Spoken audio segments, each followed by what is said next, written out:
சென்னை மேட்சை லூஸ் பண்ற ஸ்டேஜுக்கு போனாலும் ஆடியன்ஸோட சியர் அப் மற்றும் குறையவே இல்லை. டெல்லி டீம்ல இருந்த நிறைய ஃபாரின் பிளேயர்ஸ்க்கு மேட்சை சென்னை லூஸ் பண்ற ஸ்டேஜுக்கு வந்துட்டாங்க. இருந்தாலும் அவங்களுடைய சியர் அப் இந்த அளவுக்கு இருக்க என்ன காரணம் அப்படின்னு பயங்கரமான கன்ஃபியூஷன் ஸ்டேட்ல இருந்தாங்க. சென்னை ஆடியன்ஸுக்கு மட்டும் தான் தெரியும் நாங்க வந்தது சென்னை மேட்சுக்காக இல்ல, one and only the Dhoni அப்படின்ற ரீசன். இந்த சீசன்ல டோனியோட மேட்சை பார்க்கறதுக்காக எல்லாருமே தவம் கிடந்த நிலையில நேற்று நடந்த டிசி விசஸ் சென்னை மேட்ச்ல ஃபர்ஸ்ட் டைம் டோனி களத்துல இறங்கினாரு. நம்மளுடைய தல தோனி பேட்டிங்காக களமிறங்கும் போது டோனியோட ஃபேன்ஸ் ஒவ்வொருத்தருக்குமே சும்மா கூஸ் பம்ஸா இருந்துச்சு. அந்த கூஸ் பம்ப்ஸ் லாஸ்ட் பால் வரைக்கும் நீடிச்சுட்டே இருந்துச்சு. ஈவன் சென்னை அந்த மேட்ச்ல தோக்க போகுதுன்னு தெரிஞ்சாலுமே கூட ஆடியன்ஸோட சியர் அப் சவுண்ட் லெவல் பயங்கரமா இன்க்ரீஸ் ஆச்சு. மேட்சை லூஸ் பண்ற ஸ்டேட்டஸ்ல வந்தாலுமே கூட டோனி அவருடைய சிக்ஸஸையும் போரையும் கைவிடல. தன்னை விரும்புற தனக்காக வந்த ஆடியன்ஸ் தான் கிட்ட இருந்து என்ன எதிர்பார்ப்பாங்க அப்படின்னு நல்லா தெரிஞ்சிருக்க நம்மளுடைய தல டோனி லாஸ் பால்ல சிக்ஸ் அடிச்சு விண்டேஜ் டோனியை நம்ம கண்ணு முன்னாடி நிறுத்தி இருக்காரு. ஈவன் டெல்லி வின் பண்ண சந்தோஷத்தோட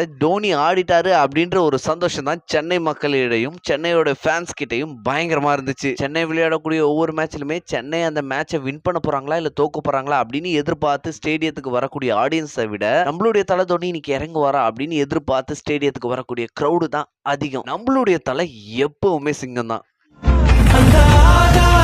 போதாத பறவை